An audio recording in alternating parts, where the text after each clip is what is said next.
성전 입당을 통해서 하나님의 큰 영광이 성결교회와 그 성도 여러분들 위에 임하시기를 간절히 축원드립니다. 특별히 이 성전을 완공하는데 힘쓰고 또 입당을 하는 이 귀한 자리에 함께하는 큰 복인 줄 믿고 감사하는 여러분들이 될 수 있기를 간절히 부탁을 드립니다. 오늘 이 본문의 말씀을 통해서 스가랴 환상을 통해서 교회의 사명이 무엇인지 우리가 다시 한번 살펴보고 함께 은혜를 나누는 그런 시간을 갖기를 바랍니다. 오늘 12절 말씀에 보니까 말하 이르기를 만군의 여호와께서 말씀하시되 보라 싹이라 이름하는 사람이 자기 곳에서 돋아나서 여호와의 전을 건축하리라 라고 말씀하고 있습니다. 싹이라는 말이 나옵니다. 흔히 우리가 예전에는 순이라고 새순이라고 이야기들을 많이 했죠. 성경이 바뀌면서 이 순이 싹으로 바뀌게 됩니다. 순이든 싹이든 그 내용은 똑같습니다. 올라오는 연한 잎입니다. 3월이 지나고 봄이 될 때에 또 언 땅을 뚫고 나오는 새싹입니다. 연하고 부드러운 잎입니다. 보기에도 참 부드럽고 아름답습니다. 근데 왜 이 스가랴가 갑자기 이 연한 잎의 환상을 보면서 그것을 말씀하셨을까?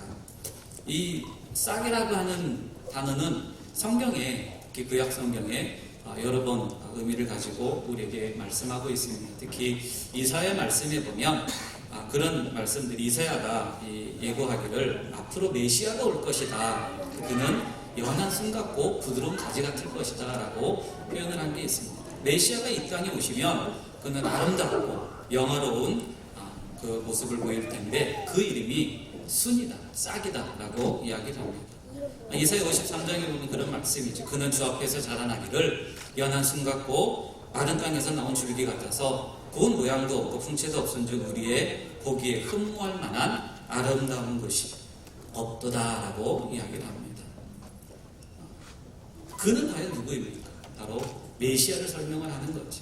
그러면 구약의 예언자들이 말하는 그 순, 싹, 가지 결국은 이런 것들은 무엇을 말하는가? 같은 식물입니다. 식물의 처음 시작부터 올라오는 거죠. 근데 이 식물들 결국은 살아있는 식물을 말하는 겁니다. 생명을 가지고 있다라는 겁니다. 작은 싹에서 순이 돋아나고 이 순이 자라서 가지가 되고 그 가지가 자라서 열매를 맺습니다. 살아있는 생명체입니다. 그런데 작고 부드럽고 연약합니다. 처음에는 아주 작은 것이지만 나중에는 점점 커지게 됩니다. 아직 다 완전히 자라지 않았습니다. 앞으로 그 싹이 그 순이 자라서 얼마나 크게 될지 거기에서 어떤 열매가 맺어질지는 나중에 다 자라보고 열매를 볼 때 알 수 있습니다. 그 연한 순이 얼마나 많은 열매를 맺을지 모릅니다. 그러면 이분이 과연 누구냐? 여기서 설명하는 그분이 누구냐? 스가랴는 새싹이라 이름하느니 식물을 말하는 게 아니었습니다. 사람을 말합니다. 싹이라 이름하는 사람이라고 했습니다. 이 사람이 누구냐? 예수님이죠.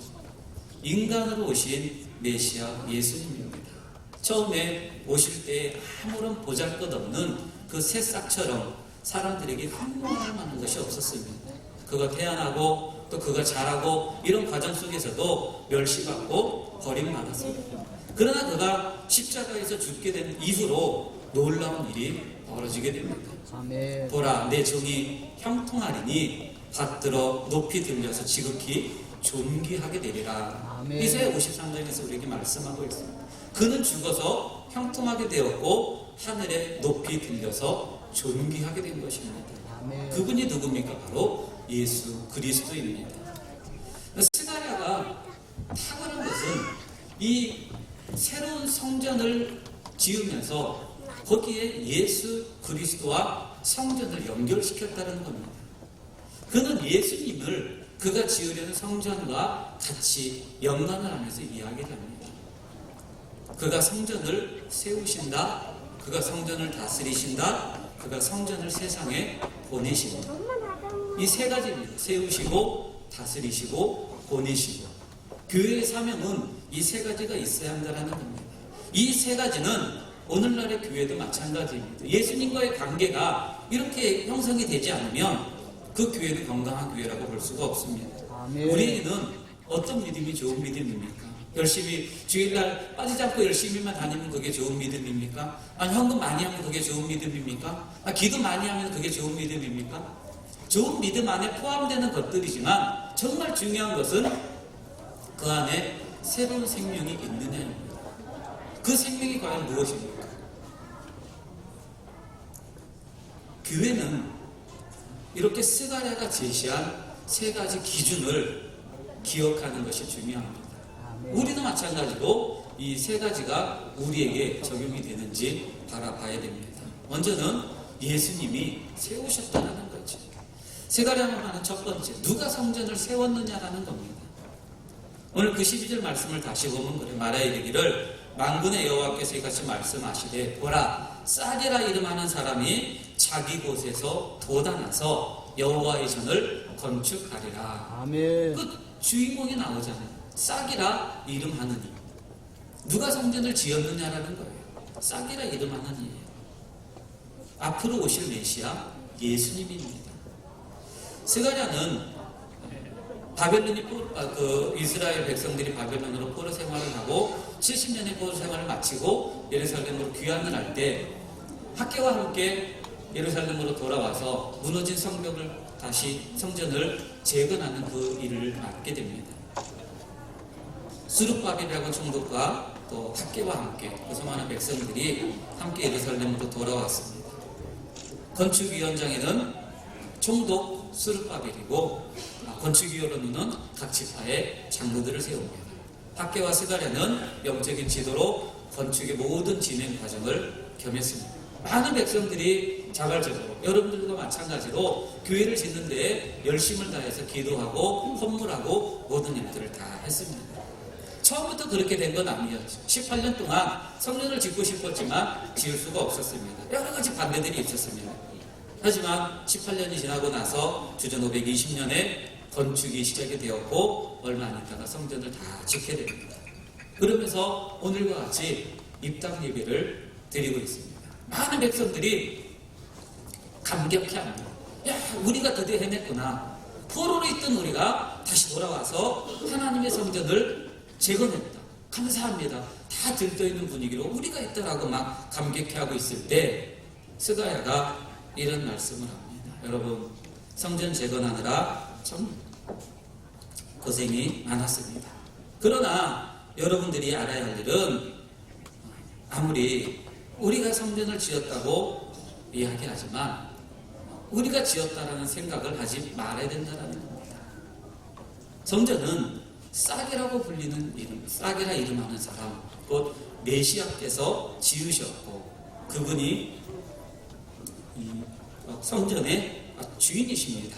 여러분들이 아무리 성전을 짓는데 수고했어도 주님이신 메시아가 이곳에 계시지 않는다면, 그 생명이 있지 않는다면 아무런 소용이 없다라는 거죠.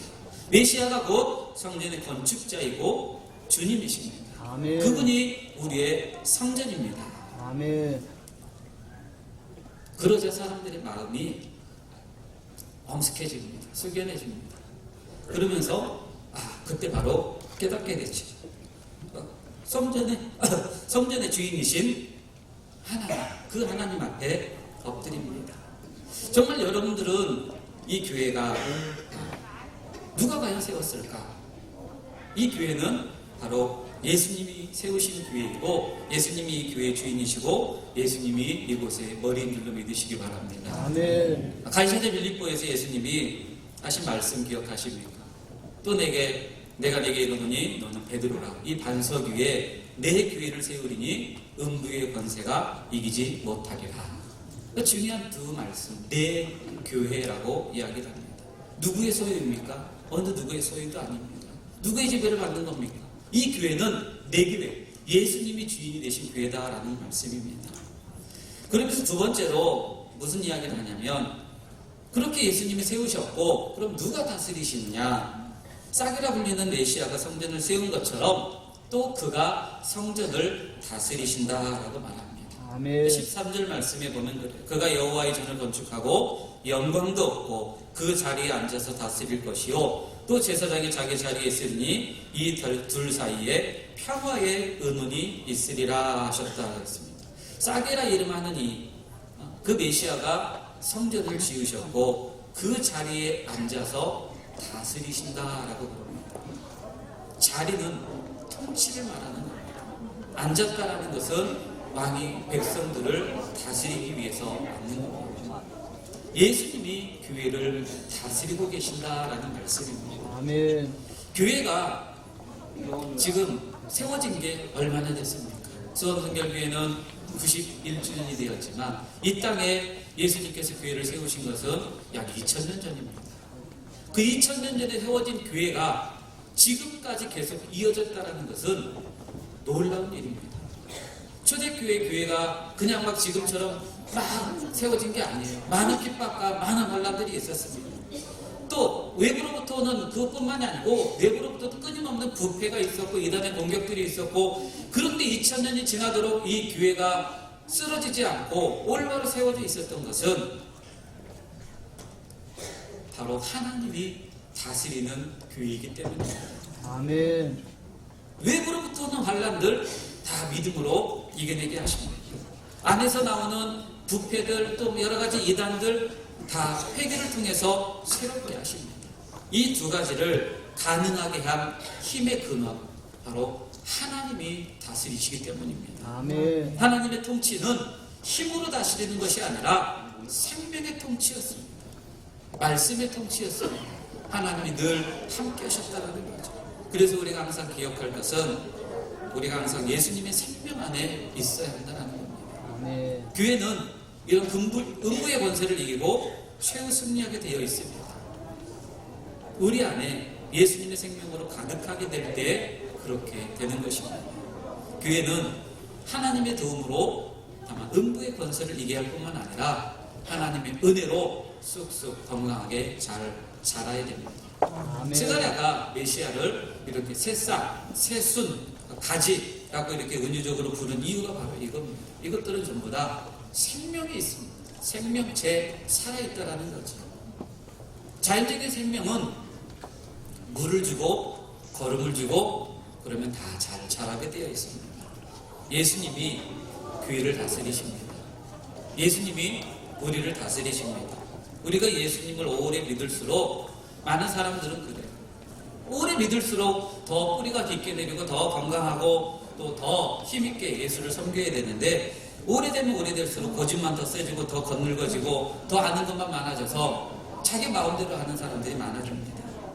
그런 사람들이 되기보다는 더 깊은 더 풍성한 생명으로 주님 앞에 나아가는 삶, 그래서 주님을 더 닮아가는 그런 삶을 살아갔으면 좋겠습니다. 그 예수 그리스도의 생명으로 더 충만한 그런 삶을 살 수 있기를 바랍니다. 아멘. 그러면서 교회의 사명을 이야기하면서 여기서 끝나지 않고 한 가지 더 이야기합니다. 성전을 세상으로 보내는 말씀입니다. 14절 15절 말씀에 그런 말씀들이 있죠. 먼데 사람들이 와서 여호와의 전을 건축하는데 만군의 여호와께서 나를 너희에게 보내시는 줄을 너희가 알리라. 너희가 만일 너희 하나님 여호와의 말씀을 들을진대 이같이 되리라. 스가랴는 메시아이신 이 새싹이 교회를 세우고 교회를 다스리지만 교회를 세상으로 보내는 그런 이야기를 하고 있습니다. 그런데 지금 그 당시에 스가랴가 성전을 새로 재건을 하고 그 사람들의 마음 70년이라는 시간 동안 나라도 잃고 다른 데서 포로 생활하다가 겨우 와가지고 18년이나 있다가 그리고 교회를 이제 다 완성을 했는데 느닷없이 스가랴가 하시는 말씀은 이제는 세상을 향해 나가십시오 라는 거예요. 이곳에서 좀 누려야 되는데 이곳에 와서 새롭게 지어서 이곳에서 좀 편하게 있어야 되는데 편하게 있으라는 게 아니고 이제는 세상을 향해 나가십시오라는 거예요.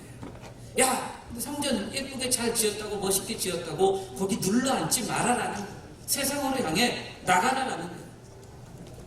어떻게 보면 참 야속하고 너무한 겁니다. 힘들게 짓고 이제 좀 편하게 좀 있으려고 하는데 세상을 향해 나가라는 거예요. 돌아와서 이제 겨우 숨 쉬고 있는데 나가라는 거예요. 누가 좋아하겠습니까? 그러나 스가랴는 성령의 감동으로 단호하게 이야기를 하죠. 만군의 여호와께서 나를 너에게 보내신 줄을 알리라. 그래서 누구에게 보냈는가라고 봤더니 먼데 사람들이라고 나옵니다.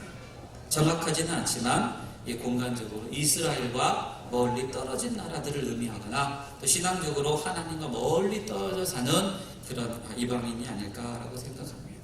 그 먼데 사람, 그들에게 성전을 보내겠다, 성도들을 보내겠다라는 겁니다. 결국은 무슨 이야기냐면 교회는 선교적인 사명을 가지고 있어야 한다는 겁니다. 교회는 거기 모여서 오붓하게 그냥 우리끼리 좋은 시간만을 갖는 것이 아니라 그 이상으로 더 구체적으로 세상을 향해 나가라라는 겁니다. 사로잡힌 자건대 바빌론에서부터 돌아와 헬데와 도비아와 여다야가 스바니의 아들 요시아의 집에 들어갔나니 너는 이날에 그 집에 들어가라 그랬습니다. 중요한 것은 이 사람들이 어떤 자들입니까? 사로잡힌 자들이었습니다. 역사적으로 바벨론으로 포로로 잡혀갔던 사람들을 이야기하지만 영적으로 말하면 마귀에게 사로잡혀서 세상에 사로잡혀서 죄에 사로잡혀서 있는 이러한 사람들, 그들에게 교회가 가라, 성도가 가라라고 이야기합니다. 어때요? 우리 교회는 예수님의 생명으로 풍성하고 또 한편으로는 사로잡힌 자들에게 다가가고 있는가라는 질문입니다. 하나는 분명히 이곳은 하나님이 세우셨고 하나님이 다스리시기에 이 안에서 충분한 하나님의 은혜를 받으면서 우리가 건강하게 힘을 얻어야 되는 것이 맞습니다. 그런데 이곳에서만이 아니라 이제는 세상을 향해서 선교의 사명을 가지고 나가라는 거죠. 하나님은 예수님과 함께 머무는 은혜의 교회를 원하시기도 합니다. 또 다른 하나, 먼 데 있는 사람들에게 찾아가는 선교하는 교회를 이야기합니다. 아멘. 수원성결교회는 우리 지방의 장작교회입니다.